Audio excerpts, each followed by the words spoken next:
Company Limited, patron of the house, and I know what was winning. Great Ella Parliament Club. Ultimately, we are up for the Sapler Road. Hello, with Fred. Work here, you are the patron of the house. Honorable Mr. Shema, Adeyini, Shagun, Shema of the house.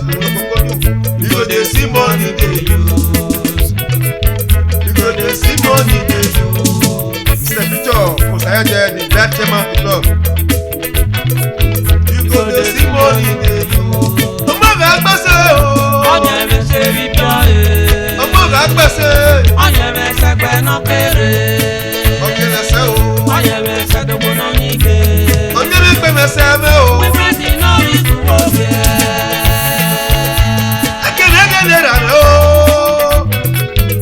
You dey see money they use o.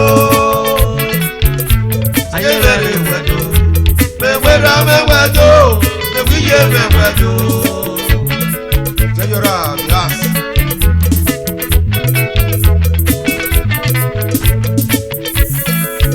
Sísè mẹ́rin ni yẹ̀rẹ̀ o.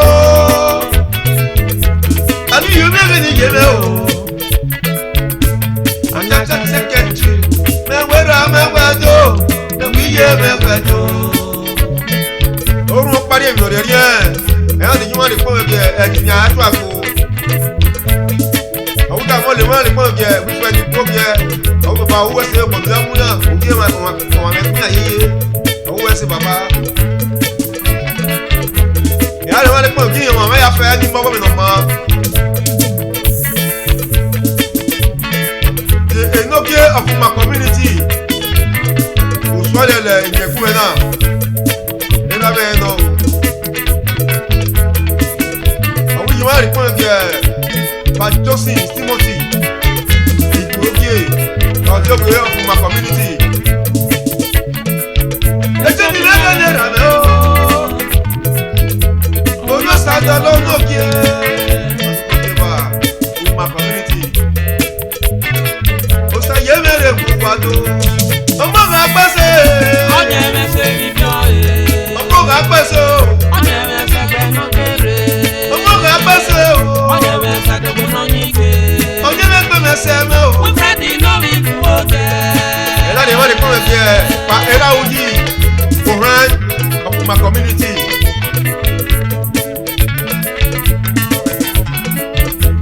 Pa Godwin, Edo Saro, Oka Pereni. Pa Jonathan, landlord, Era Noki, Awase. Era Noki ma, and we want to call it there. If you go to your community, Mr. Prince of Gasoje, of Kagele Fugoyo community, and then where's the Baba, one of the Baba. Obere Wagira ni Chief Waiter Charles Ikemuja Igorobo community Wato Mr. Monday Okapamoni, that's my patron. Which is special Igorobo community Era Menami Me Washo Me Wedo Mr. Siba Dauda Committee Secretary Igorobo community Abera bendo ke. Me wa so me kuwado. Omo be pese. Onye me se bibio e. Omo be pese. Onye me se gbe no kere. Omo be pese o. Onye me se gbe no nyike. Onye me gbe me se me o. We Freddy no we kuoke. Omo ko gira me ni. Se o saru me. Omo gade. Baba ogbe fi kwan. MD Osarume Boropi Osarume Oye Agas Me washo me wedo Iyoro ma yoro Opa fi me noga Oka no mego Lete gbemu Oka no mego Leti loma Eja sinene ni mo sere o Nota, caso quiere aquí, me guacho me muerto. Saye me revuelto. Te chas, quiere aquí, toto. Que allá me da y cago en mi pepe, uto. Como no te hubiera se gusta. Me guacho me muerto. Omo ga pese o. Onye me se bibio e. Omo ga pese. Onye me se gbe no kere. Omo ga pese. Onye me se gbe no nyike.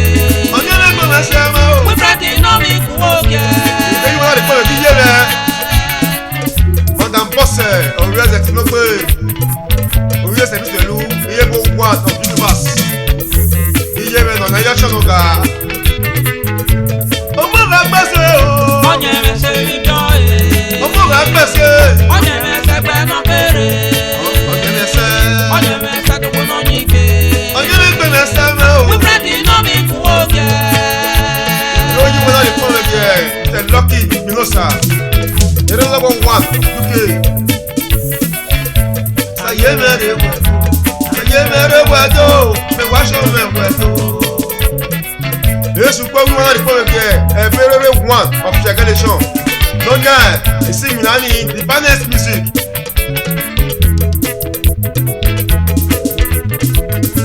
Omo ga pese o. Onye me se bibio e. Omo ga pese. Onye me se gbe no kere. Onye me se. Onye me se gbe no nyike. Onye me gbe me se me. We Freddy no we kuoke.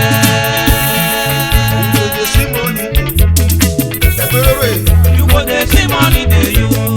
Jesu kwa me o. You go dey see money dey you. Saye mere wedo. You go dey see money dey you. Pepe tina mi ko okie. You go dey see money dey you. Ose pe ni okie ni mo You go dey se. see money dey you. Ira me no. You go dey see money dey you. Ode dey see money dey you. Èmi rà mí lọ kí o. You go dey see money dey you. Ọmọ kà gbèsè o. You go dey see money dey you. Ọmọ kà gbèsè